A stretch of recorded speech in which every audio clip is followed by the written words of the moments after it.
Olá pessoal, sejam bem-vindos ao Agregando Podcast, que é um projeto de extensão do Agregando Conhecimento. Eu queria desejar um bom dia, uma boa tarde, boa noite, dependendo do horário que você estiver vendo esse vídeo. Estamos aqui diretamente do Instituto Multidisciplinar de Saúde, Campus Anísio Teixeira, que é a UFBA aqui de Vitória da Conquista. Hoje tem um tema super interessante, que é um debate político com Giovanni Ribeiro e Kleber Lima. Eu vou pedir para os nossos convidados se apresentar um pouco. Como você disse, né? Meu nome é Giovanni Ribeiro, sou da cidade de Caetanos e estudo aqui enfermagem na UFBA, né? Nessa Universidade Federal da Bahia. Gosto muito de política, tenho 21 anos e acho muito interessante essa discussão aqui, né? Acho que vai agregar muito na vida das pessoas e principalmente na minha também. É minha primeira vez e vai ser bem divertido. Bom dia, pessoal. Bom dia, boa tarde, boa noite. Meu nome é Kleber Lima. Sou estudante de enfermagem, tenho 25 anos, sou daqui de Vitória da Conquista. Também adoro muito esse tema de política. Atualmente faço parte do CAENF, que é o Centro Acadêmico de Enfermagem. Faço parte também do Sindicato dos Trabalhadores Rurais de Vitória da Conquista, do Movimento Sindical Rural e também milito junto com o Instituto Quilombola, a qual faço parte das comissões de saúde. Estamos aí na luta para poder buscar melhores condições de saúde para a nossa população.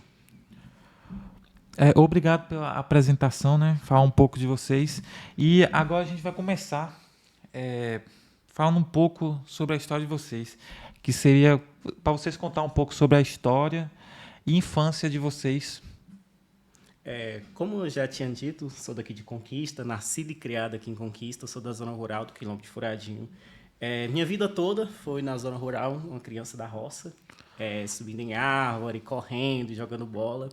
E com os meus 16 anos, eu acabei entrando no movimento sindical rural, por um convite de participar de alguns eventos, e acabei com isso me familiarizando com o processo político e eu vi que é um lugar onde eu posso ajudar a minha população, buscar melhor investimento, lutar pelo direito da nossa comunidade.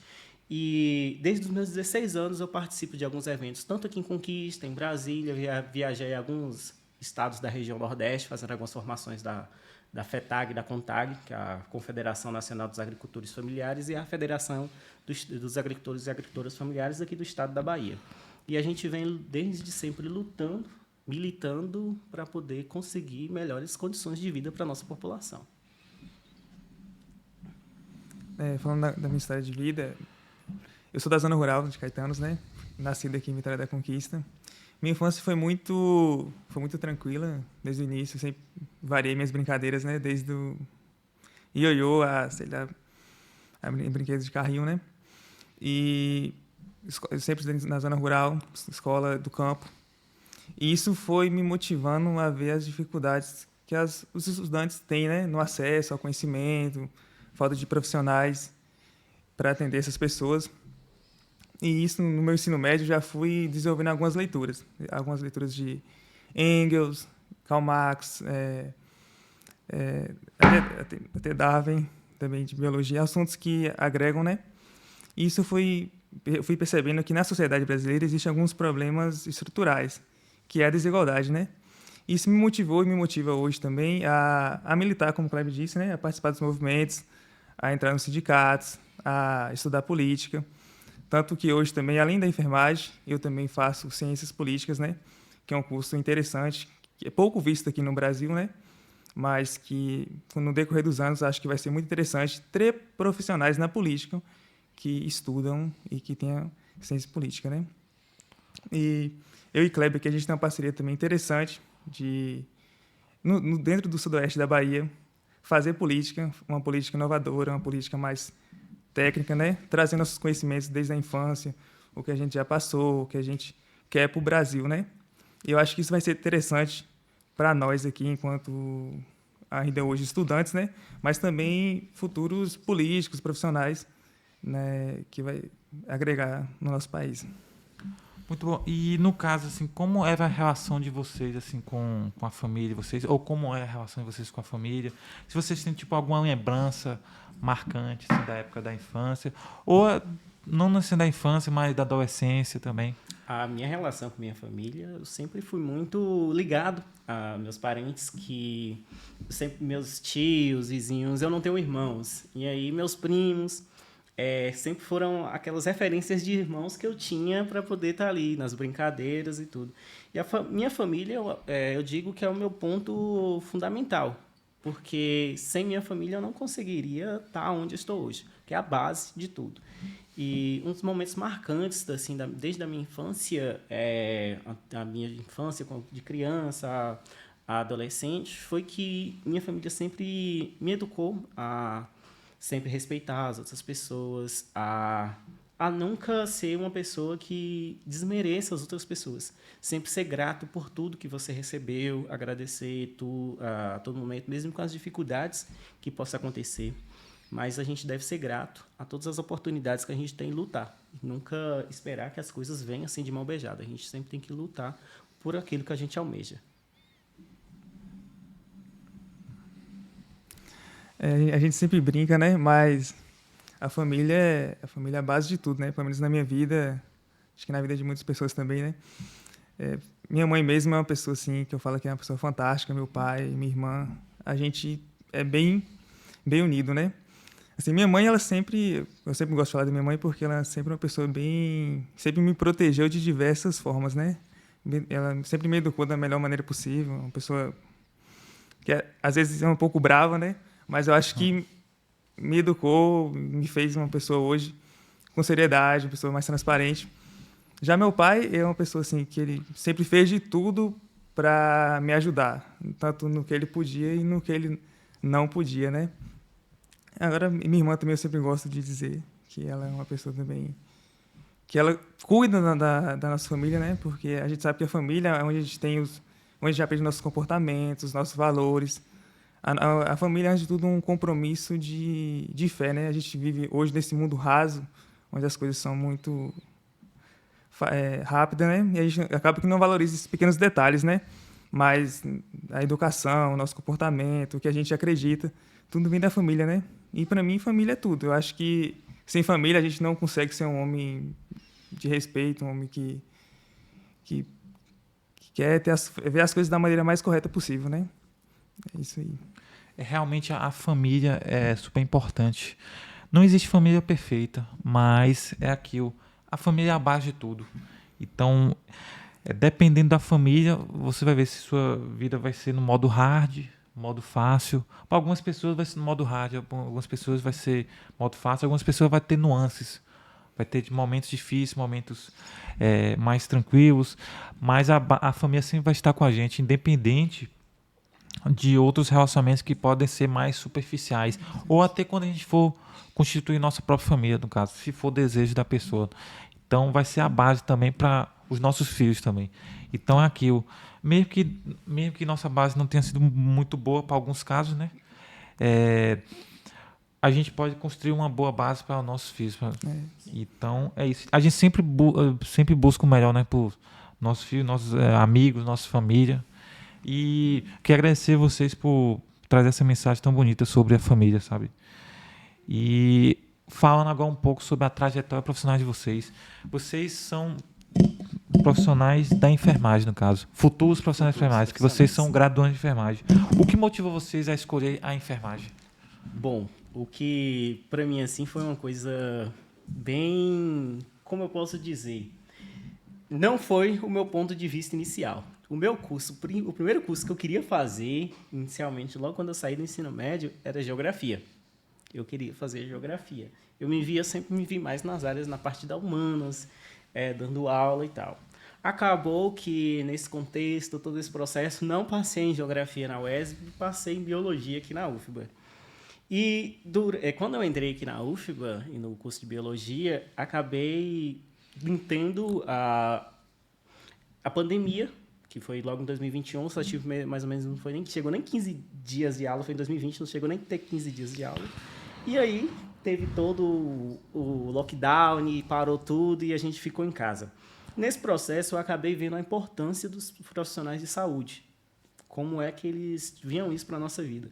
E um dos professores daqui da UFBA, que foi um dos meus maiores incentivos que eu tive para poder vir para a enfermagem foi o professor Luiz Rogério, na qual ele me chamou para fazer parte de um projeto dele, que era um projeto de saúde coletiva que seria voltado para as comunidades quilombolas. E aí, com isso, eu acabei tendo uma visão extremamente diferente da enfermagem, que não era aquilo que eu pensava, que era algo muito mais abrangente e que era uma profissão que eu me via no futuro. Que a saúde coletiva ela me trouxe e conseguiu me galgar de um modo que eu consegui perceber ver as diferentes condições da nossa sociedade, entender como é que a nossa sociedade ela tentar mais ou menos, que a gente nunca consegue compreender a nossa sociedade, mas tentar mais ou menos compreender como é que ela está e planejar os processos de saúde para a nossa comunidade, desde o processo de saúde e doença.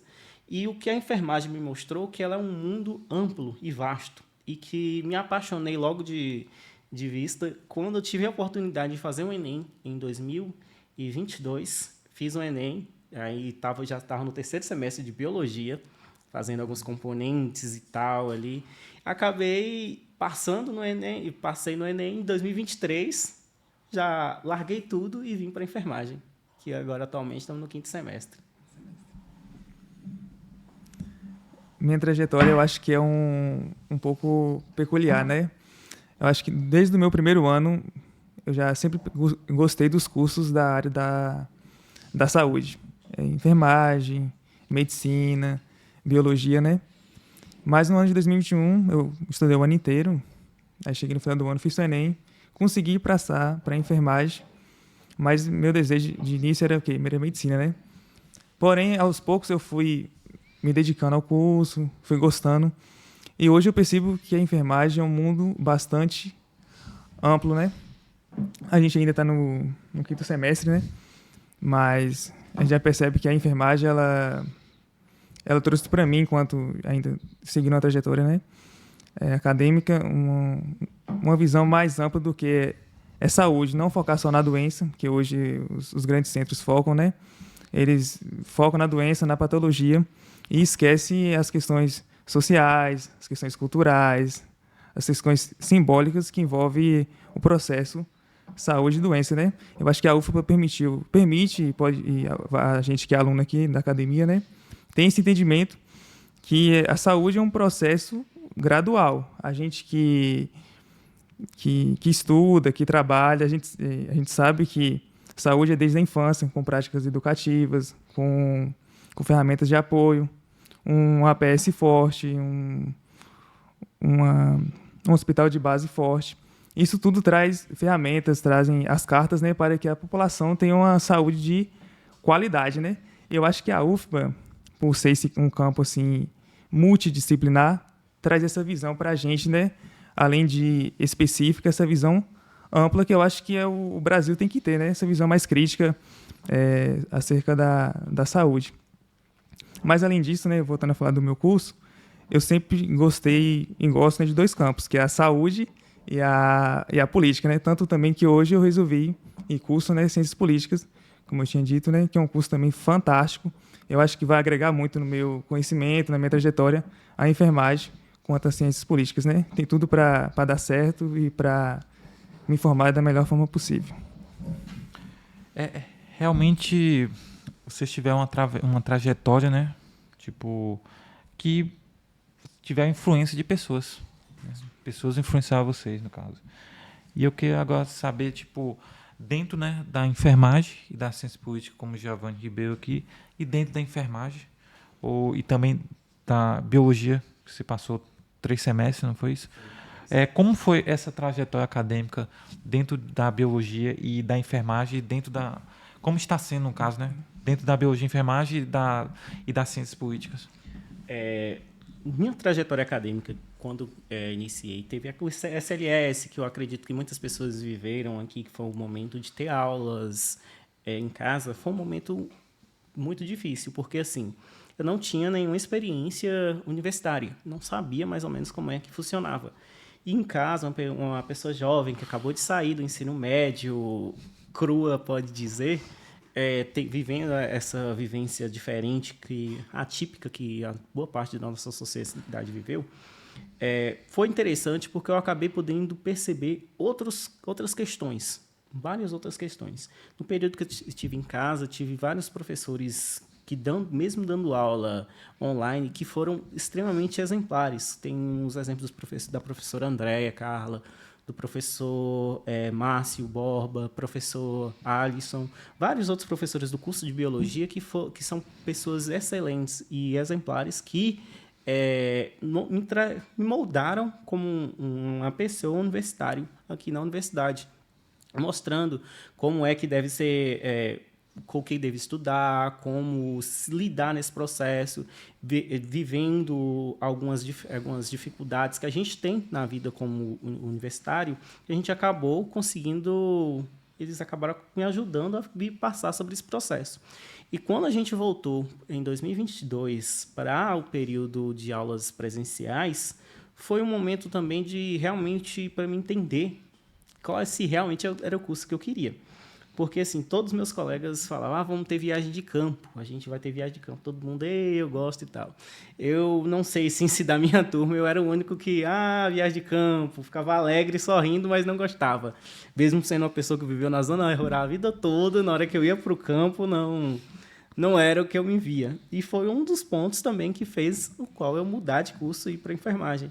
Que quando eu fiz essas viagens, essas atividades de campo e tal, eu não me via como um profissional. Mesmo sendo o curso de biologia, sendo um curso extremamente maravilhoso e um curso extremamente importante para a nossa sociedade.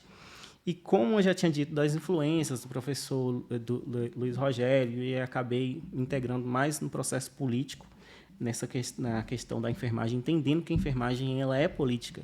Ela não é somente o processo de estar ali no cuidado.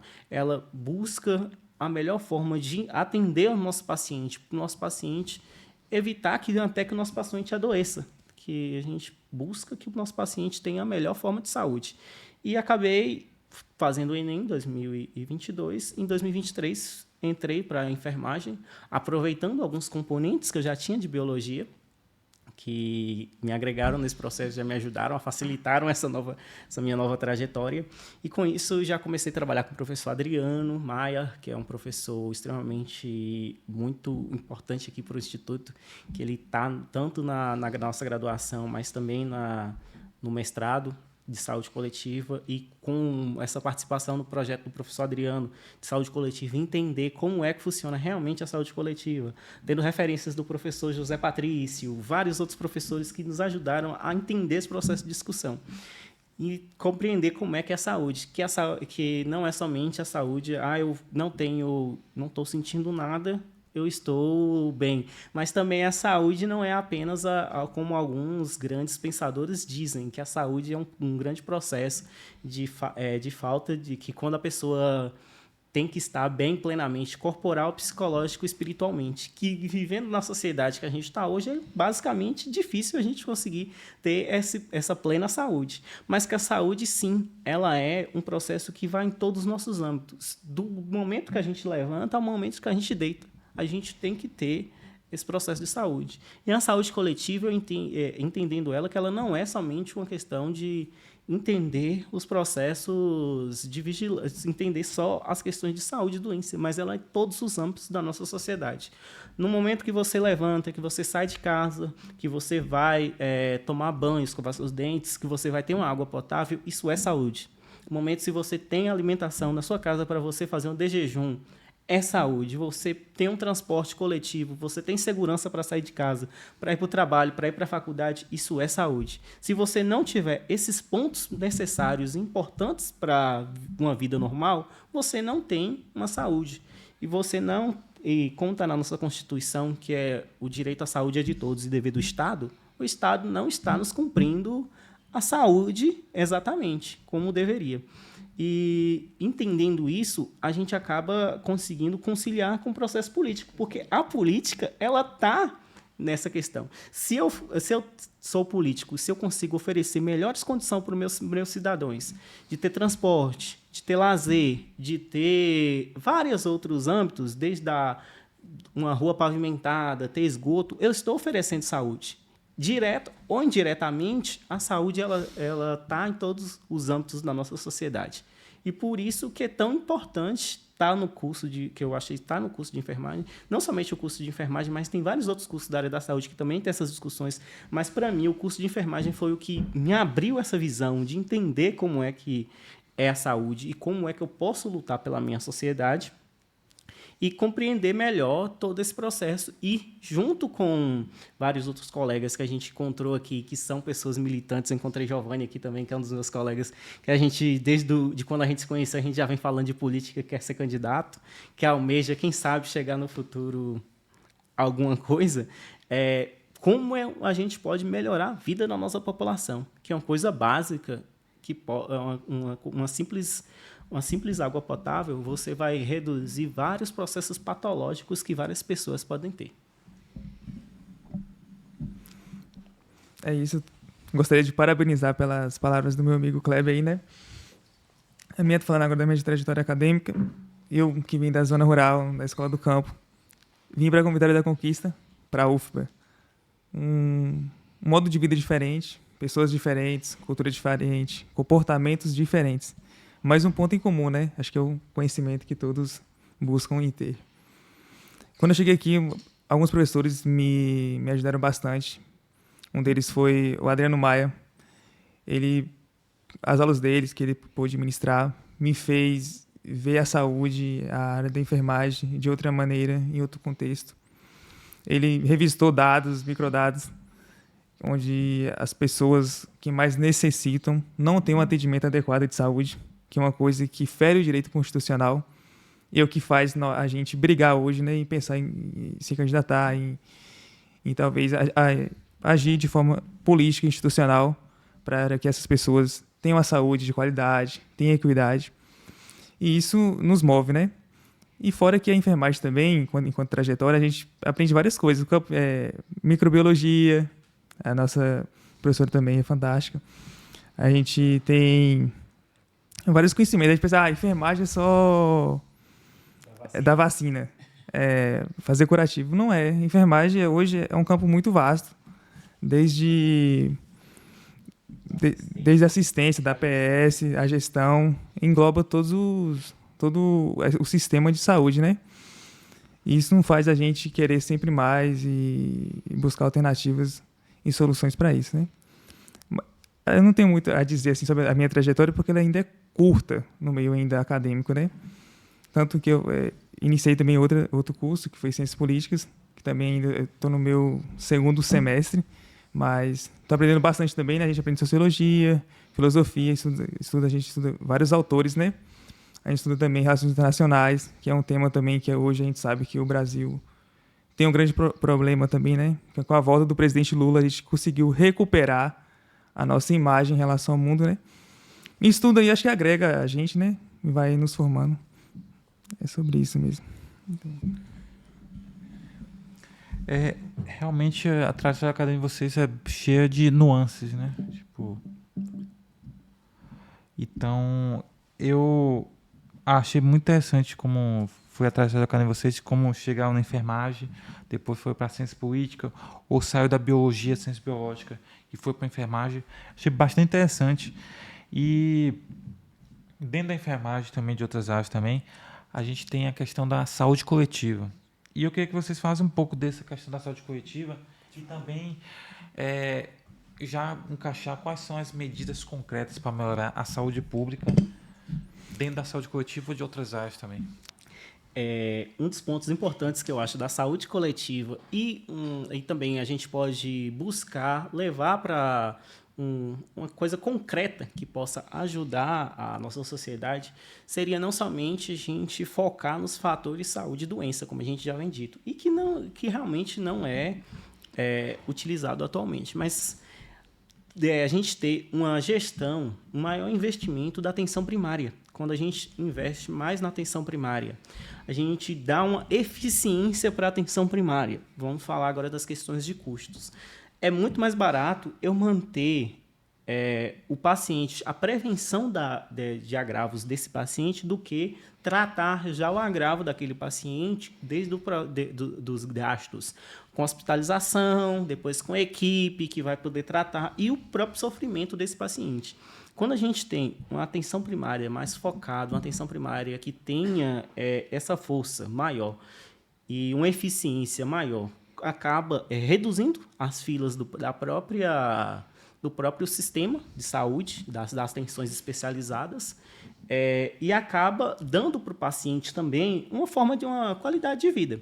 Segundo o CONAS, que é o Conselho Nacional de Secretários de Saúde do Brasil, 85% dos casos que chegam nos hospitais, chegam na atenção especializada, assim, de agravos, poderiam ser resolvidos na atenção primária, desde que a gente cuidasse da pressão, do diabetes do nosso paciente, reduziria vários outros agravos, desde o infarto, talvez até a perca de um membro por complicações com diabetes.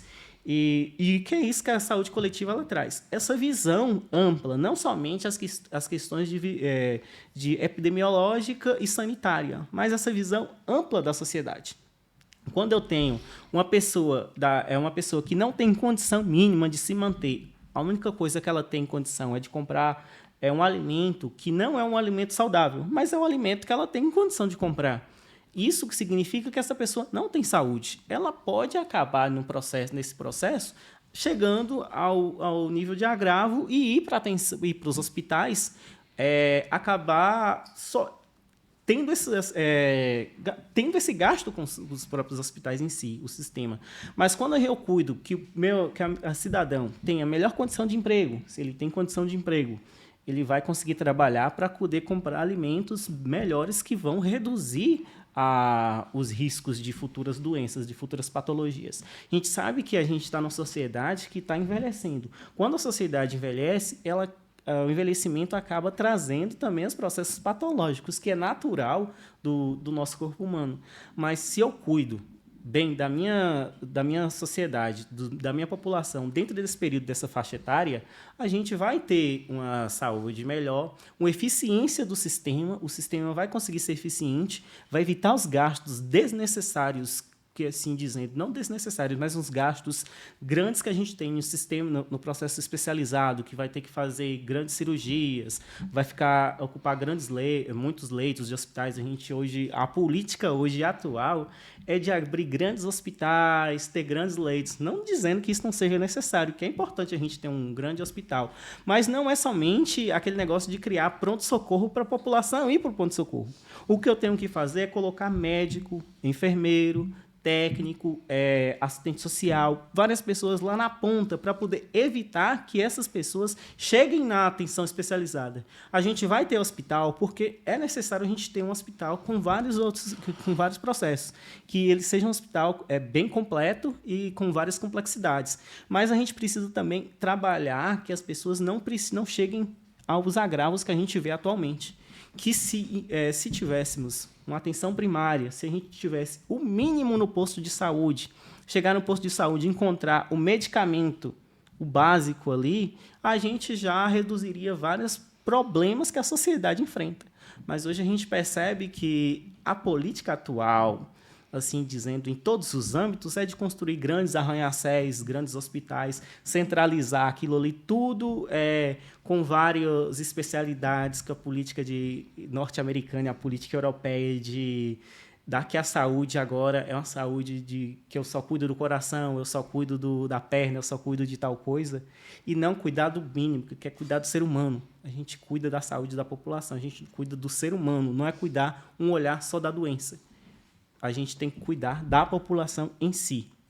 Essa é uma das minhas visões, que eu acho que a gente deve trazer esse processo de um trabalho concreto para a sociedade, que a sociedade possa ter uma atenção básica forte, eficiente e que possa atender às dificuldades da nossa sociedade. A gente acaba conseguindo resolver vários problemas que a nossa sociedade brasileira vive hoje.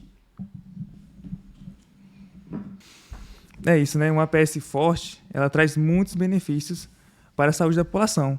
Um deles é que a gente sabe que a APS, 80, 90% dos problemas de saúde podem ser resolvidos nesse setor. E a partir disso, a gente consegue perceber vários problemas, né? Um deles é a visão médico-centrista, que é o atendimento de pessoas em grandes hospitais, o fornecimento de plano de saúde, que traz mais uma visão privada do que uma visão pública, né? Porque hoje o SUS ele é de extrema relevância nacional. Ela não vai resolver o problema de todo mundo, mas vai resolver o problema de quase ou praticamente todo mundo, né? Que não tem dinheiro, que não tem poder aquisitivo de ter uma saúde de qualidade, né? Apesar do SUS também oferecer hoje um dos melhores atendimentos do mundo, né? Apesar das suas dificuldades, né, em vários lugares, nos lugares remotos principalmente. Mas falando de saúde coletiva em si, ela está nos pequenos detalhes. Ela está na aferição de pressão, você descobrir se a pessoa tem pressão alta, está ali na glicemia, você medir a glicemia de uma pessoa e você poder educar ela, se ela tiver com a glicose alta ou tiver pressão alta, quais são o que ela pode fazer, o que ela não deve fazer. São medidas socioeducativas que vai trazer uma saúde para ela a longo prazo.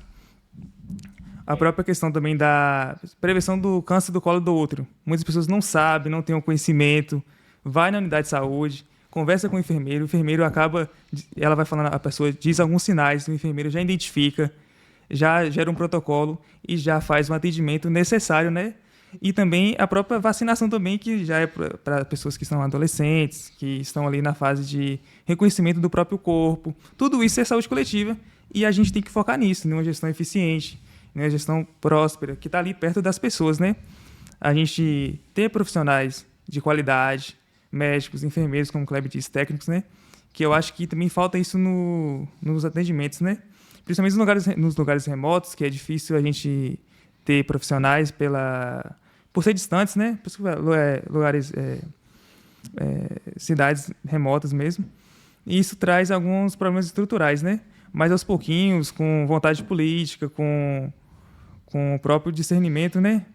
A gente vai galgando e vai buscando ajuda, né? Com todo mundo. E com isso, o que o meu colega Giovanni trouxe, a gente acaba percebendo várias nuances.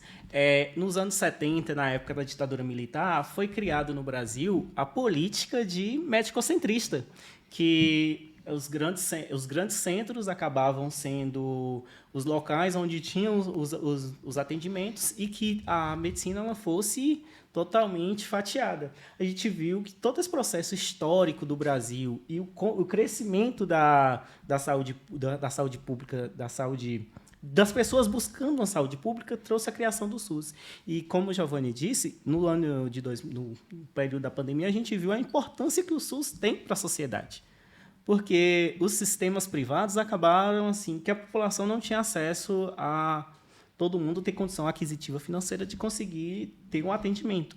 E o sistema público abarcou isso. O SUS, mesmo sofrendo vários ataques, sofrendo várias tentativas, cortes de destruir mesmo o SUS, que era a política desde 2016 a 2022, que ela estava regindo o país, que era a política do Estado mínimo. A gente viu que, nesse período, o SUS, mesmo com todas as suas dificuldades, manteve e lutou pela população. Que quando a gente passou por um período de pandemia que, querendo ou não, houve seus problemas, mas o SUS ele foi as portas principais para a gente poder ter estar hoje nessa estabilidade que a gente está atualmente. Os profissionais de saúde foram os que bateram de frente e lutaram para uma saúde pública. E o que é isso que a gente defende hoje? Uma saúde pública para todo mundo, que todo mundo possa ter esse acesso mínimo à saúde. Por isso é bom ressaltar também, né, que o Brasil é dos brasileiros, o SUS é nosso, é uma luta nossa, e a gente, todos os dias, todos os momentos, a gente não vai fugir disso, a gente vai correr atrás. Os profissionais de saúde, toda a equipe multidisciplinar está aí e vai fazer diferença, né, porque, como eu disse no início, o Brasil é dos brasileiros. Gostei bastante dessa discussão que vocês trouxeram da saúde coletiva, né? Que hoje em dia muitas pessoas não estão vivendo, estão sobrevivendo. E é importante você viver. Mas antes de você viver, você precisa sobreviver. Só com dignidade, o que muitas pessoas não têm hoje, dignidade. E realmente essa questão da atenção primária em saúde é super importante. Porque realmente muitas coisas, se você tivesse uma saúde preventiva, atendimento de baixa complexidade, antes de ir para alta complexidade, já se resolveria já na atenção primária ali. O Brasil hoje é referência em atendimento neonatal. Então, SUS, por causa do SUS realmente, que é gratuito, de forma gratuita. Então, é super importante você ter uma medicina preventiva, não uma medicina mercadológica, sabe? E a enfermagem é super importante, né, nisso, nessa prevenção.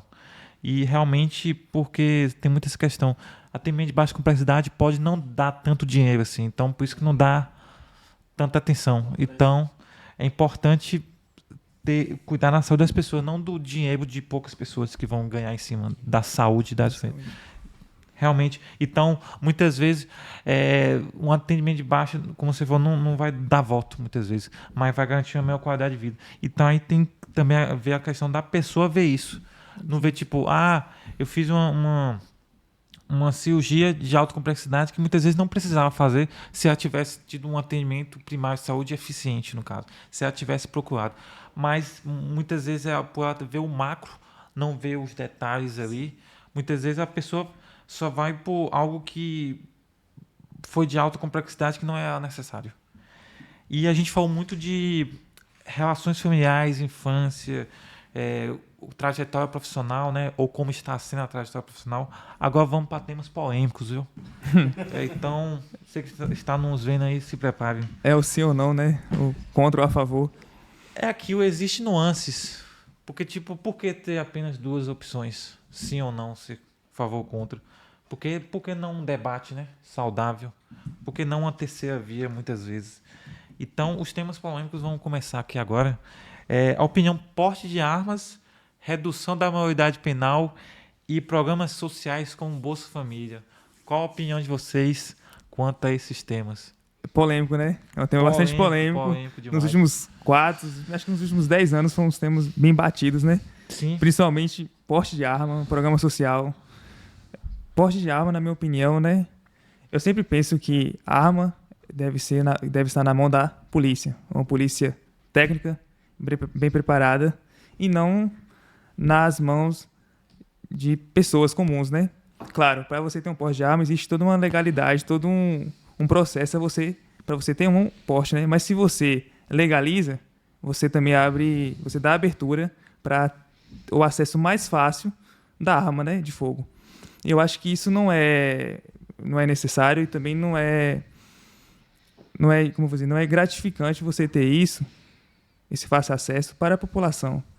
Eu acho que através da educação você vai conseguir ter muito mais benefícios do que o próprio porte de arma, né, que foi defendido nos últimos 4 anos, né? Agora, já aproveitando desse processo, assim, já indo para o meu colega Giovanni foi para o porte de armas. O porte de armas gera muito conflito e até quem é contra acaba pensando, será? Porque, assim, como o Giovanni disse que tem que ser, a força tem que estar na mão do Estado. Mas quando a gente tem um Estado que tem o poder da força, será que esse Estado não se torna um Estado repressor? Que reprime qualquer forma da sociedade possa se expressar? E no ano de 2005, o presidente Lula, no ano de 2004, fez toda a política do desarmamento. No ano de 2005, o presidente Lula fez um referendo, o maior referendo, sobre a questão dos portes de armas no Brasil. 64% da população, naquela época, que votaram nesse referendo, foram, de certa forma, contra a liminar que proibiria o porte de armas da população. Mas a política do governo foi de desarmamento desse processo. No ano de 2019 para cá, veio essa questão, toda essa discussão foi reacendida na questão do porte de armas. Aí a gente pode pensar, ter porte de armas, a gente deixar somente na mão do Estado, isso é uma forma de reduzir a democracia do nosso Estado, ou deixar um Estado repressor, ou a gente dar o porte de armas para as pessoas, poderia acontecer uma revolta armada para a sociedade, que poderia colocar a nossa Constituição, a nossa democracia em risco. Eu penso de forma mais técnica, né? Eu acho que não tem assim, evidências de que o porte de arma vai trazer benefícios a médio e a longo prazo para a segurança da população. O que a gente vê hoje é o aumento da criminalidade. A gente vê hoje uma pessoa que tem um porte de arma, quando a pessoa envolve em uma briga, em algum ato, e a pessoa se sente num perigo, ela quer usar arma. E aí está o perigo. Às vezes a pessoa não tem o conhecimento adequado, atira em uma pessoa que não tem nada a ver e pode sobrar uma vítima, né? Eu acho que os livros, eu acho que o conhecimento, eu acho que a cultura tem mais benefícios a trazer do que o porte de arma. Aí já entra de novo outro ponto discutível. Quando a gente proíbe, a gente diz o Estado vai ser o que pode deter, a gente pode abrir margem também para alguns, como a gente já vê no Brasil, os tráficos. O tráfico de armas no Brasil é um dos grandes problemas que a gestão dos estados vivem. O próprio estado da Bahia, o estado do Rio de Janeiro, o estado de São Paulo tem esses grandes problemas. Se a gente criminaliza muito o processo, a gente cria margem para o tráfico, isso dando força para as grandes facções que existem no país. Assim, eu vejo que, como o Giovanni disse, o porte de armas, querendo ou não talvez não seria interessante, mas quando eu penso, Kleber Lima, agricultor, morador de um quilombo, a 46 quilômetros daqui de Conquista, acontece um fato, mesmo a polícia dizendo, quando acontece um assalto ou alguma coisa, nunca reaja, porque pode ser que com a sua própria arma você seja morto. Mas será que eu lá, na minha zona rural, eu não posso ter uma coisa para me defender durante esse processo, até a polícia chegar? Será que eu não posso ter uma arma que eu possa me defender durante esse período? Existe a questão do porte e da posse, que a posse você pode ter, você vai tirar um HAC, você pode ir até um clube de tiro e até a sua casa para você ter essa autorização para você ter. O porte seria para você poder andar na rua, que hoje é exclusivamente do Estado. O Estado e algumas seguranças e algumas pessoas têm esse direito, esse poder de poder andar com a arma. Só que, assim, é muito complexo. É um tema que gera muita discussão. E se a gente for aqui, a gente passa o dia todo discutindo. Até porque também não existem verdades absolutas, né? Sim. Tudo é a partir de evidências, né? E a melhor evidência deve ser vencida, né? Aqui a gente só está dando nossa opinião aqui, né? Nossa opinião. Agora passa por Bolsa Família, né? A gente tem um Bolsa Família e a redução da maioridade penal. Eu vou começar falando aqui do programa social, que é o Bolsa Família, né? Que acho que é o programa mais relevante de renda nos últimos 20 anos, né? Acho que é o programa do governo Lula. Começou, acho que o governo HC, mas foi efetivado no governo Lula. Um projeto que tirou o Brasil do mapa da fome. Um projeto que ajudou crianças, que ajudou adolescentes a sair da miséria mesmo, sair da extrema pobreza e poder, no final do dia, no início do dia, poder se alimentar. E isso eu acho que, antes de ser econômico, é também um tipo de justiça social que a gente deve, que o Brasil deve a essas pessoas, né? E esse programa social hoje é algo muito assim, do lado da direita, né? Ele é meio que debelado, né? Porque hoje a gente sabe que quem tem o programa, quem está no dentro do Bolsa Família, a partir do momento que tem a CLT, perde o direito de ter o Bolsa Família, né? E acaba sofrendo bastante críticas acerca disso, né? Dessa questão. Mas eu acho que tem muitos benefícios, porque só de tirar um país rico como o Brasil, que nos anos 2012, 2003, estava no mapa da fome, entre o presidente Lula, tem o programa social Bolsa Família, e tira o Brasil do mapa da fome, eu acho que isso é algo bastante relevante, né? E não tem como duvidar disso. A gente traz a importância desses programas sociais para o país, porque assim, é saúde coletiva, o que a gente estava falando. Quando a gente levanta, a gente tem o mínimo de condição para poder se alimentar, uma alimentação digna, é saúde coletiva. Como o Giovanni disse, que é muito debatido pela direita, e algumas pessoas que acabam não tendo um conhecimento básico assim, do que é o programa, o que esse programa significa, acaba debelando o programa, dizendo que é o Bolsa Esmola. Hoje em dia eu não encontro pessoa para poder trabalhar para mim, porque o povo hoje em dia está vivendo do Bolsa Família, e depois do Bolsa Família ninguém quer trabalhar mais. É uma das falas que a gente vê recorrente no país. E assim, a gente sabe a importância do país sair do mapa da fome. Quando o Brasil sai do mapa da fome, ele melhora tanto nos rankings nacionais, tanto nos rankings internacionais. A gente melhora a qualidade de vida da população. A gente deixa um país que, para os outros países do mundo, um país que é melhor investir. Eu vou investir no Brasil porque o Brasil tem as condições mínimas para poder dar rentabilidade depois. E aumentando as quantidades de investimentos, isso traz riqueza para o país. E o programa social ele tem esse papel, sim, de reduzir a fome no Brasil, dar melhor qualidade de vida para a população e trazer essa qualidade de vida para o povo. E quando o Giovanni fala que na questão de muitas pessoas acharem porque recebe Bolsa Família não trabalha e tal, porque assim, hoje a população acaba que recebendo Bolsa Família ela não vai querer trabalhar por esmola, de certa forma, assim, dizendo dizendo por esmola. Porque assim, ela vai trabalhar, ela vai receber o Bolsa Família, ela vai querer ter um trabalho digno na qual ela possa se sustentar, que ela possa receber o mínimo, um salário mínimo ali que ela possa sustentar. Eu não vou trabalhar o dia todo por um prato de comida. O Bolsa Família traz essa autonomia para a população e traz essa dignidade para a população, para a nossa sociedade. A palavra-chave, acho que, desse programa social é a dignidade e justiça social que ele trouxe, né? Agora, falando da redução da maioridade, é um tema polêmico, né? Bem complexo. Acho que eu não tenho conhecimento suficiente para ter uma visão mais ampla acerca disso, né? Mas eu sou contra, né, a redução da maioridade. Eu acho que ela fere os direitos constitucionais, né? A gente não tem justificativas, e os direitos humanos a gente não tem justificativas hoje sérias que vai fazer com que a pessoa de 16 anos pague, né, sobre seus atos, né? Exato. A gente já sabe que a pessoa a partir de 12 anos ela já é punida, né? E vai receber atividades socioeducativas, mas isso aí já é constitucional. Agora, você reduzir, fazer algo inconstitucional, diminuir a faixa etária dessas pessoas, pode ser um problema maior para elas e também para a sociedade, que não dá conta também, né, de trabalhar com isso tudo. Aí, quando a gente fala assim, sobre a questão da maioridade penal, a gente pergunta qual a população que vai sofrer com isso. Uma pergunta básica. Qual a população da sociedade que vai sofrer com essas questões da maioridade penal? Que já sofre com essa redução. A gente vê que a maior parte da população carcerária do Brasil é preto e pardo.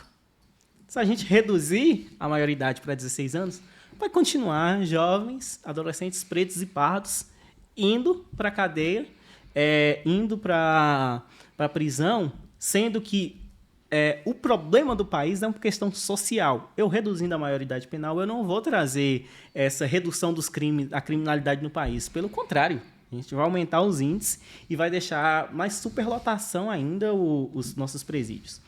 A gente tem problemas sociais, que a gente deve cuidar das questões sociais do nosso país. A gente é um país, querendo ou não, com todos os programas que tem, extremamente carente, que precisa ser cuidado, que precisa ser trabalhado. Ainda todas essas políticas sociais. E sobre a questão, essa discussão da maioridade penal foi também de 2018, 19 para cá, todo esse processo, mas a gente tem relatos do ano de 1926, com o caso Valdomiro, lá no Rio de Janeiro, que foi um jovem de 12 a 14 anos, desculpe se eu não lembro exatamente, que era um engraxate, que vivia ali, que trabalhava ali próximo à Praça da República, era onde que estava o Congresso, e foi um senhor engraxar o sapato. E ele acabou engraxando e tal, e o senhor não quis pagar. Ele jogou tinta de engraxate na camisa do senhor. O senhor chamou a polícia, ele foi preso, ficou 45 dias detido. Dentro da prisão, ele sofreu vários tipos de abusos, tanto sexuais e psicológicos, que na época, até o presidente da República, houve uma comoção nacional do país que o Brasil foi um dos pioneiros nesse processo da maioridade penal ser 18 anos, que foi quando criou as casas de detenções para jovens, que eram as casas que o jovem ele ia para esses lugares específicos e as prisões seriam específicas para depois dos 18 anos, que ainda criou até o termo pejorativo jovem infrator, que ainda é utilizado hoje, mas que não é mais o correto dizer, mas a gente já vê os relatos históricos. Se a gente tem um relato histórico, a gente já tem um corte da sociedade. Se eu reduzir essa maioridade penal, a gente vai trazer mais problemas sociais para um lugar que não já tem. Não onde deveria ter feito os programas para poder resolver esse processo. Realmente são temas bem polêmicos, realmente, né? Sobre a questão do porte de armas, né? Que, de forma legalmente, quem tem acesso é a polícia, né? Sim. Passa por todo o processo aí, né? Para treinamento e tudo, né? É claro que alguns indivíduos podem passar do ponto, né? Mas você vê que tem toda uma questão, se for seguido o que está escrito, né? Dentro dos códigos, né? De ética, perfeito, mas o código de ética está dentro do indivíduo. Colocar ele em prática ou não. Às vezes você não tem controle sobre um indivíduo, né? Muitas vezes. Sobre os indivíduos, todos os indivíduos, no caso. E de forma ilegalmente você vê, né? Pessoas que compram ilegalmente, que uma arma é cara. E também o crime organizado, muitas vezes. E aí o cidadão comum fica nessa mercê disso. Então, para algumas pessoas, por exemplo, realmente tem algumas pessoas que querem ter acesso à arma porque o Estado falha com elas. Outras pessoas falam, vai gerar mais violência. Então você vê que depende muito do contexto, condição, né? Do contexto, na condição socioeconômica da pessoa, no caso. Pessoa que está na zona rural, ou uma pessoa que está numa cidade, muitas vezes, que é muito violenta, ou uma pessoa que está numa cidade tranquila, para quê? Não vai pensar nisso, né? Não precisa, né? Então, isso é tudo porque o Estado muitas vezes falha, né, em proteger a população, no caso. Ou muitas vezes é contra a população também, né? Infelizmente, pode ser um instrumento de opressão, muitas vezes. Acontece. Uma polícia muito forte pode ser um instrumento de opressão, né? Isso, exatamente. Você é contra, então estamos com a força aqui, né? Muitas vezes. E questão, a maioridade penal também tem essa questão também que muitas vezes os jovens que têm situação de pobreza vão roubar muitas vezes para comer, muitas vezes. Alguns é para coisas supérfluas, muitas vezes. Então, só que isso você também tem que ver o contexto também, mas realmente é uma questão que é para discutir na Câmara dos Deputados. Tem muita gente que é a favor, tem muita gente que é contra. Então, mas no momento é 18 anos, então não tem nada que se possa falar sobre isso no caso. Existe debate dos dois lados, mas é 18 anos. Não tem o que falar. E problemas sociais realmente recuperar a dignidade de milhões de pessoas realmente, sabe? Porque imagine você estar num governo, passou a vida anos, governo sem mostrar nenhum tipo de atenção. Aí do nada você recebe, não digo do nada, mas você com todo o processo, né, de fiscalização, que a Receita Federal é bem rigorosa nessa questão, né? Se você passar na malha fina, né? Aí você tem todo um contexto, né? Aí para você entrar no Bolsa Família, você recuperar a dignidade, né, de poder ter acesso à cesta básica, comprar uma cesta básica, comprar. É claro que muita gente fala sobre a questão de fraude, mas a fraude, o problema é do Bolsa Família ou é do indivíduo que fez a fraude? O problema do Estado também, que não fez a fiscalização correta. Tem alguém do Estado que fraudou também, né? Fraudou também. Então é aquilo. A pessoa quer ver Bolsa Família, mas ela tem condições de trabalhar muitas vezes? Tipo assim, a pessoa, vou CLT 8 horas por dia, 40 horas semanais, 44 horas semanais. E aí compensa ela ficar trabalhando 44 horas semanais, muitas vezes, por um salário que muitas vezes nem é tão alto assim. E tem uma questão relevante, porque antes do Bolsa Família a pessoa pensava em comer, né? O que comer. E agora com o Bolsa Família a gente pensa, não, tem esse dinheiro aqui, posso utilizar para ajudar na renda de casa, para ajudar nas compras. Sim, e a pessoa já começa a visionar outras coisas na vida que antes não era possível. E agora pode ser possível. Exatamente. Tipo, se a pessoa, por exemplo, antes queria só se alimentar até de comer, pagar seu aluguel, coisa assim, hoje ela pode almejar outras coisas, no caso, sabe? Então ela pode escolher a ter um trabalho melhor, muitas vezes. Eu escolho ficar desempregado aqui recebendo o auxílio governamental e fazer algo informal. E do que ser uma CLT muitas vezes, sabe? Então tem que ver essa questão, que muitas vezes a pessoa tem baixa escolaridade e não consegue muitas vezes. Tanto que existem vários relatos de pessoas mães com Bolsa Família puderam ajudar seus filhos, né, na renda, ajudar a fazer faculdade, mesmo sendo um valor baixo, mas esse pouco pôde contribuir na vida dessa pessoa, né? Isso que, na minha opinião, acaba por aqui. A conversa é essa, né? Se pôde ajudar, o programa é muito eficiente. É aquilo, tipo, nem todo mundo consegue muitas vezes ascender socialmente, muitas vezes. E aí muitas vezes tem gente que vai realmente precisar daquela a vida toda, muitas vezes. E outras pessoas conseguem, muitas vezes. Então, isso é um problema estrutural, muitas vezes. Então, você tem que discutir essa questão. Pô, porque eu deixaria de receber o Bolsa Família, mesmo que seja pouco, se as condições formalmente ou legalmente não é tão favorável. Mas, claro, eu acho que não deve ser um programa que dure para sempre, né? Sim. Eu acho que a gente tem que ter uma CLT forte, uma indústria forte, um mercado forte, né? Não sei, Temos.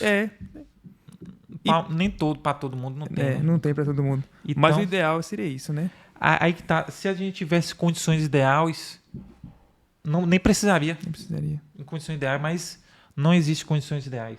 Não existe. Então, por isso que isso aqui foi para meio que reduzir um pouco das desigualdades por não ter condições ideais para todo mundo, infelizmente, né? E aí, falando, né? A gente falou de tema polêmico, continuando com temas polêmicos, né? Privatizações e cotas raciais. Isso aí é bastante polêmico, né? Eu começo, né? Eu vou começar falando de cotas raciais, né? Que eu acho que é um tema bem debatido hoje, principalmente nas universidades, no Congresso, acho que no Senado, né? Eu, de início, já falo logo, eu sou a favor das cotas raciais. Com um adendo, né? Que não dure para sempre. Eu acho que isso, no momento, eu acho que é uma forma de justiça social. Se você pegar o fim da escravidão, a gente vê que os negros, os pardos, não tiveram uma ajuda eficiente do Estado. Eles saíram ali da senzala e foi para as ruas. Não tiveram educação, não tiveram um emprego que pudesse ajudá-los, né? Eles ficaram ali à mercê da sociedade. Então, isso é uma forma de hoje a gente reparar essas desigualdades, né? Porque o preconceito, as relações de trabalho são estruturais, né? Elas enraizam desde no passado, presente e engalgam o futuro, né? Então, uma forma, se você pegar e revistar os microdados, você vê que as pessoas negros, pardos, elas têm o menor poder aquisitivo na sociedade, têm os menores índices de educação, de poder terminar o estudo, poder ter o ensino médio, né? E tudo isso afeta, a gente pensa que não, mas são detalhes que afetam a nossa sociedade. E as cotas sociais vêm para isso, né? Claro, não deve durar para sempre, mas é algo que, na minha opinião, é muito relevante e deve ser considerado. Eu não posso... assim, eu sou extremamente a favor. Eu sou uma das pessoas que utiliza cotas raciais, como eu não posso ser contra. E assim, eu posso dizer o quê? Quando houve a Lei Áurea, que não foi uma lei assim, porque a princesa era boazinha e tal, e libertou os negros. Não foi assim uma coisa tão romântica como tentam colocar. Mas, mesmo assim, quando teve no período da República Velha, quem era a população que era proibida de frequentar as escolas? Era a população negra. A população negra, ela viveu à margem da sociedade por vários anos. Ocorrendo no ano de 2003 para cá, as questões das cotas sociais e das cotas raciais. Isso é uma forma de reparação, mas não somente de reparação, mas também da gente poder mostrar o poder que a nossa sociedade tem. Porque quando a gente não dá as condições mínimas para toda a população ter a educação, você está deixando todos os direitos básicos dessas pessoas suprimidas. Quando você tem um Estado repressor, quando a gente tem, você também acaba tirando todo o direito da sociedade. E as cotas raciais, ela é uma forma que tem para defender a nossa sociedade, para a população negra, a população parda, ter uma forma de conseguir ascender também socialmente, como você já tinha dito. E no meu ponto de vista, tem que ocorrer, já deveria ter ocorrido há muitos anos atrás, porque todos os processos, desde o preconceito estrutural, que no momento que você chega em um espaço, você é mal atendido pelo fato da sua cor, o preconceito, vários tipos de preconceitos que acontecem, e as cotas raciais, ela não necessariamente ela vai reduzir os preconceitos, mas ela vai dar uma condição mínima para que a população possa ter a sua formação básica. Pronto. Agora é sobre privatizações, no caso. Aí privatizações já entra nessa questão de serviços públicos que devem ou não ser privatizados, no caso. Ou estatizados, no caso. Será que o ideal seria ser estatizados, privatizados ou meio termo? Assim, Acho que muitos professores meus acho que vão criticar, né? Acho que os que são estadistas. Mas acho que depende, né? Porque quando você pensa em desburocratizar um serviço, a gente pensa logo no serviço privado, né? Serviço que vai ser mais eficiente. Mas também, a gente o serviço vai ser mais eficiente. Isso por que o Estado não é eficiente, né? Tem algumas questões aí. Mas eu acho que, na minha opinião, é o que é melhor para a população. Se a gente pensa na Petrobras, eu acho que deve ser do Estado. O Estado regular os preços, né? Porque se a gente for basear só no mercado internacional do preço do barril, a gasolina vai lá em cima. Mas se o Estado regula, se ele subsidia isso, a gente consegue diminuir o preço e ofertar uma gasolina mais barata. Por outro lado, tem alguns serviços, mesmo, exemplo, um serviço de saúde, às vezes, que é muito inchado, você leva para o privado, né? Uma parceria público-privada pode ser interessante.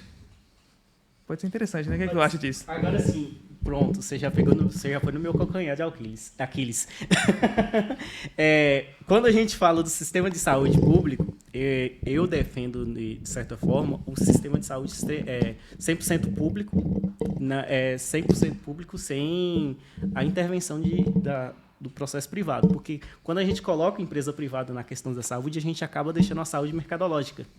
Que que a saúde é um processo, se eu posso pagar, eu tenho saúde. E, assim, no meu ponto de vista, deve ser muito relevante, mas quando a gente coloca as empresas privadas, eu vou levar tal setor para o privado. No meu ponto de vista, eu não vejo um setor como um setor tão, como você diz, que vai ser mais eficiente. Eu acredito que o setor privado, às vezes, não ofereça um atendimento tão bom como deveria ocorrer. Não estou dizendo que o serviço privado não ofereça um serviço bom. Mas, assim, a gente tem vários exemplos aí das questões de privatização. A privatização do Vale do Rio Doce, que Fernando FHC acabou tendo essa privatização, essa política de privatização no Brasil. A Vale do Rio Doce, ela foi privatizada, mas, querendo ou não, ela dava lucro para o Estado. Muitas pessoas dizem que não, vários economistas dizem que não. A direita e até o centrão do país vai dizer que precisa privatizar, nada de ser estatizado. Agora, a gente tem a Vale do Rio Doce, foi privatizada. Em 2016, aconteceu a tragédia do Vale do Feijão, tanto que foi a Samarco, a do Vale do Feijão e a tragédia de Mariana. Por quê? A indústria privada ela vai muito na questão mercadológica do lucro. Se eu viso o lucro, eu vou oferecer um atendimento não tão bom. Mas se eu também deixo uma questão somente estatizada, eu acabo oferecendo um serviço que não seja... É bom, mas às vezes acaba que muitas pessoas dizem que é precarizado e tal. Eu acredito que o quê? Que exista o meio termo, tanto do serviço privado, tanto do serviço público-privado. Mas que o Estado deve ter uma mão forte, A gente tem vários exemplos de vários países, como na própria Europa, tem vários países que têm uma indústria, uma estatização muito forte. A China, 50 e poucos mil empresas são estatizadas. A gente vê que a China é uma das grandes potências, mesmo não avaliando todas as questões de trabalho que a China trata a população. Mas, assim, eu não sou a favor da privatização, mas também sou a favor da concorrência, que a concorrência possa ocorrer para poder oferecer um melhor atendimento para aquela região. Realmente, essa questão de privatização, né, é um assunto bem complexo, porque muitas vezes, quando a pessoa fala estatizar totalmente um setor da sociedade, ela está falando, por exemplo, na saúde, quando o Kleber fala 100%, você fala de qualquer tipo de serviço, de qualquer complexidade, deveria ser 100% estatizado? Eu acredito, assim, todas as complexidades. Se a gente tem... Eu sou como... da política e tal, e defendo o SUS, o SUS 100% público. Um SUS 100% público. Tanto o processo que a gente acaba tendo hoje, um SUS que acaba terceirizando o seu serviço. Eu terceirizo. Hoje eu vou oferecer um serviço de raio-x, eu contrato tal empresa e essa empresa vai oferecer esse serviço para mim. Eu defendo que o SUS seja todo 100%, desde a atenção primária à atenção mais especializada que houver, SUS. 100% pública. porque isso a gente acaba gerindo melhor o nosso sistema, oferecendo melhor qualidade de saúde para a população. Várias outras pessoas vão dizer que talvez isso não seja certo e tal, mas no meu ponto de vista, como estudante de enfermagem, defensor da saúde coletiva, vejo o SUS 100% público. A gente tem exemplos também de empresas daqui da Bahia que foi privatizada. A gente tem a refinaria Landulfo Alves, que é a atual refinaria de Mataragipe, que hoje é gerenciada pela ACEM. Você vê a desregulação dos preços. Sim. Aqui na Bahia, tem o preço da gasolina e dos combustíveis acaba tendo um valor maior do que o do mercado nacional, porque essa indústria foi privatizada. Ela foi privatizada, ela acabou que o quê? O capital privado vai colocar os preços com o valor que está no valor do mercado internacional. A Petrobras, por exemplo, ela oferece um petróleo, o combustível, mais em conta para a população, porque ela consegue regular os preços, vendo a sua margem de lucro e vendo as questões sociais. São vários pontos. A questão da privatização é complexa. Você não pode destruir o cofre público, mas também você não pode entregar tudo para a mão privada. Entendi. E Giovanni, por que você acha que deveria, assim, no caso, ser uma parte privada também na saúde? O que você pensa, assim, no caso? Que você falou, tipo, depende, eu acredito que na saúde também possa ter esse contexto privado também. Por que você acha isso? Eu acho que depende. Quando eu falo depende, né? Quando você tem um Estado muito forte, uma máquina muito robusta, tem um preço a pagar também, né? A população paga por isso. O Estado acaba tendo que taxar mais, gerar mais imposto para a população, né? Sim. Também não significa que o serviço privado vai ser melhor e mais eficiente, né? Mas eu acredito que algumas parcerias público-privada vai desinchar mais um pouco a máquina e vai poder gerir, terceirizando, né, alguns setores, claro. Eu acho que a saúde deve ser pública, né? Mas em alguns casos ela pode ter uma parceria público-privada, né? Beleza, realmente gostei das discussões aqui, pontos bastante interessantes, sabe? Discussão que dá para ficar falando aí tempo.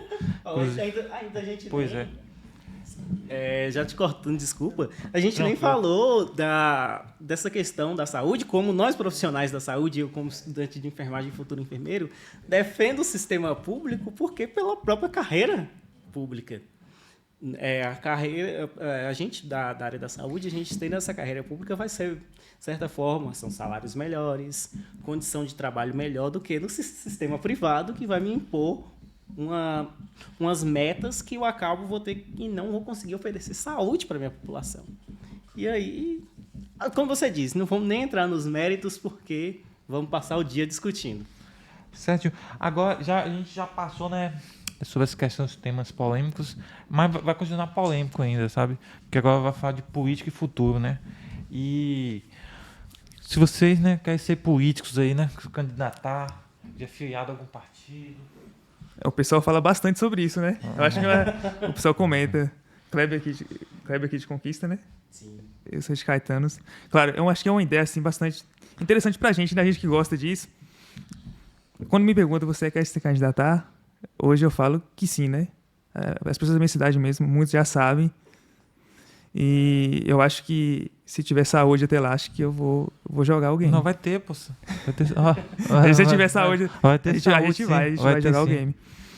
Talvez assim, eu acredito que eu tenha também essas pretensões políticas, mas eu iria mais para o parlamento, mais as questões parlamentares, mas acredito que para o futuro, quem saiba, algar essa vontade de defender a população nessas discussões ali à frente. Entendi. Então, no caso, o Kleber seria mais essa questão de bastidor, né? Tipo, auxiliando, né? Tipo, algum vereador, assim, tipo ter, como fala, tipo um secretário, assim, uma assistência assim maior, sim, né? de certa forma, assim, também eu iria muito para essa questão mais da política institucional, as questões de formular as questões da saúde, mas também, quem sabe, política do parlamento ali, vereador, deputado e tal. Não vejo assim uma chefia de cargo executivo, mas assim um cargo legislativo, quem sabe no futuro. Pronto. Assim, eu acho que tudo é muito cedo, né? Acho que o foco principal não deve ser isso. O principal foco é você se formar bem, para você ser um político muito bom também. Antes tu tem que ser um profissional, né? Mas eu sempre falo que eu quero me candidatar porque eu acho que é a melhor forma de você construir uma cidade, a zona rural eficiente, boa, de qualidade, que as pessoas se sintam confortáveis é através da política, né? É difícil, a gente sabe que a política é a articulação. Não ganha quem tem mais dinheiro, não ganha quem tem a melhor imagem, quem tem o melhor marketing político. É a articulação. Quem jogar as melhores cartas vão ganhar, né? E aos pouquinhos a gente vai se interessando, vai dialogando com as pessoas, com alguns deputados. E no momento exato a gente vai entrar. E eu acho que a gente entra para ganhar, né? É isso aí. A gente quer entrar para ganhar. Você já tinha perguntado se a gente é filiado a algum partido. Eu sou filiado ao Partido dos Trabalhadores aqui de Conquista. Há algum tempo eu fui filiado ao PCdoB. Eu acho que eu comecei minha carreira muito jovem. A carreira, né? Que nem tem. Eu comecei muito jovem e fiquei um pouco nas ideias do PCdoB. Atualmente estou do PT e tal, do Partido dos Trabalhadores. Mas quem sabe no futuro... outros processos mais ideológicos. E aí, como o Giovanni disse, está muito cedo, muito prematuro para a gente poder... Mas o importante é começar, sabe? Começando, estudando, sabe? Sempre como vocês para estar abertos a ideias, sabe? A debate. O que está faltando hoje na sociedade, né? Esse debate, né? Como fala, querer ser melhor ou desumanizando o discurso da outra pessoa, sem querer ver as nuances, sabe? Porque tem um motivo a pessoa pensar daquele jeito, sempre tem, sabe? Não quer dizer que a pessoa seja uma pessoa ruim, sabe? Pode acontecer, no caso, mas ela tem um motivo, contexto socioeconômico, biopsicossocial da pessoa para ela pensar daquela forma, sabe? Eu acho que o diálogo, ele constrói a democracia, né? A gente, a partir do diálogo, a gente conversando com as pessoas, vendo as demandas, isso é democracia, né? É participação. É você ir numa sessão da Câmara de Vereadores e ver o que está sendo discutido, o que está sendo pautado, o que está sendo indicado. É você acompanhar, sei lá, uma TV lá, acompanhar o Senado. É você saber quem foi o deputado que você votou, quem foi o senador. Hoje em dia, talvez eu faça essa proposta. Pergunte 10 pessoas no ponto de ônibus quem foi o deputado que ela votou na última eleição, se ela lembra. E depois a pessoa fica, que o preço de tal coisa tá caro, assim, assado. Mas só que ela não lembra nem quem foi o deputado federal que ela votou, deputado estadual. E esse processo, e é isso que a gente traz, essa questão da política, conscientização da população, a população se conscientizar que a política não é somente uma coisa, a politicagem, que na política só tem coisa ruim, não. A política é a base da nossa vida. E a gente precisa estar atento, ser participativos, estar nas reuniões, nas sessões da Câmara, dos vereadores do nosso município, participar dos conselhos de saúde, das reuniões de associação, porque o povo associado, o povo unido, é difícil ser quebrado. Como já dizem, uma andorinha só não faz verão. Várias andorinhas fazem um verão inteiro, um ano ensolarado. E é isso, né? Outro adendo é a questão do novo. O novo na política, né? Como que as pessoas percebem isso? Sim. Com descrença, com uma visão positiva? Porque hoje a gente vê uma descrença geral, né? Um pânico geral acerca da política. Ninguém acredita mais no novo, não acredita no velho. Eu pensei que você estava falando do Partido Novo, pô. Mas agora eu entendi agora. Quando a gente fala... É porque a gente pensa... Quando a gente fala da gente, né? A gente fala que a gente são novos, né? E muitas pessoas têm desconfiança do novo. Se você vê o próprio Senado, você vê que são a pessoa de 35 para cima. Porque realmente eu acho que para ser senador, eu acho que é no mínimo 35 anos. No mínimo 35 anos. Entendi. Mas não é nem sobre isso. É a questão de entrar na política e ser novo, né? Entendi. As próprias dificuldades que estão inseridas. A própria questão de investimento, O próprio jovem, ele não tem esse apoio dentro da política. Assim, quando você fala, o jovem é o futuro. O jovem não é o futuro, o jovem é o presente. O jovem, a gente é o futuro, mas a gente é o presente. A gente tem que mudar desde o presente ao nosso futuro. E aí, assim, você é o futuro e tal, a gente não vê apoio, de certa forma, para que a juventude ela possa estar nesses espaços de poder, dessas discussões. A gente percebe que o Giovanni falou, o novo ele traz essa questão de essa mudança e tal, traz toda uma uma questão que ainda é um tabu para a sociedade. Nossa sociedade ainda tem deputados conservadores e tem pessoas, deputados que têm vários anos que estão lá, sendo que precisam ser renovados. A gente precisa trazer essas ideias novas, novas discussões. Enquanto a gente não trouxer esses novos modelos para a sociedade, a gente ainda vai continuar vários e vários anos discutindo as mesmas coisas, batendo na mesma tecla, sendo que são problemas simples de ser resolvidos, mas algumas pessoas ainda não têm a mente aberta para poder trabalhar com isso. Pois é, agora uma pergunta assim sobre, por exemplo, eu acho que você já entrou, queria fazer quais são suas bandeiras, público-alvo, mas provavelmente eu acho que você já fala um pouco. Aí, mas se vocês quiserem falar mais um pouco também sobre isso. Eu queria falar, acho que o público-alvo, pelo menos na minha concepção hoje, né, eu acho que são os adolescentes e os idosos, principalmente nas cidades pequenas, né? Primeiro porque eu falo dos idosos, né? Porque muitos deles chegam no APS em determinado horário e eles não encontram um médico ou enfermeiro no horário programado, né? Eu acho que é uma questão que deve ser trabalhada, deve ser fiscalizada, principalmente pelos vereadores. Eu falo da minha própria cidade mesmo, que é Caetanos. Acho que em outras cidades vizinhas também, né? Mirante também é o mesmo cenário, cidades remotas, né? Que deve ser pautado isso, né? Como algo a reivindicar. E a questão dos jovens é oferecer melhores oportunidades. Muitas pessoas hoje que moram na zona rural, em cidades pequenas, não pensam ou têm dificuldade em pensar sobre a universidade, porque não vê outra forma de vida a não ser aquele lugar, né? E a gente fornecer novos projetos, uma nova visão de vida, trazer essa criticidade, né, acerca desse processo, pode beneficiar essas pessoas. Como você já tinha perguntado sobre a questão da bandeira, vou trazer um clichê da nossa sociedade: minha bandeira é o Brasil. Meu Brasil é meu povo brasileiro, mas assim, trazer essa ideia que a união para a nossa sociedade, a união do povo, unir o nosso povo, trazer de novo o amor que a gente tem à nossa pátria. E parar com essa questão de picuinhas entre um lado e de outros. Mas também, como o Giovanni disse, um dos públicos que eu também adoraria muito trabalhar e pretendo trabalhar são as populações rurais, populações quilombolas que ainda são invisíveis para a sociedade. Ainda não veem, não dão valor necessário à produção. Hoje a gente tem até uma frase comum que a gente diz: se o campo não planta, a cidade não janta. Se o campo não roça, a cidade não almoça. Que se não fosse a zona rural, não fosse as pessoas do campo, a cidade não se alimentaria, não se sustentaria. E também o campo necessita da cidade, com esse apoio mútuo. E ter maior investimento na nossa agricultura familiar, maior investimento na nossa agricultura, que a gente percebe que hoje vários municípios da nossa região sudoeste, a gente percebe que a agricultura ainda não é um ponto forte da nossa sociedade. Não tem saúde para todo mundo, não tem escola, não tem estrada, não tem água de qualidade para a maior parte da população. E é um dos pontos que a gente tem que bater muito para lutar e trazer essa mudança, essa questão do jovem na política, porque o jovem tentar mudar essa questão que às vezes muitos políticos ainda acham que a questão do carro-pipa, porque o carro-pipa dá voto.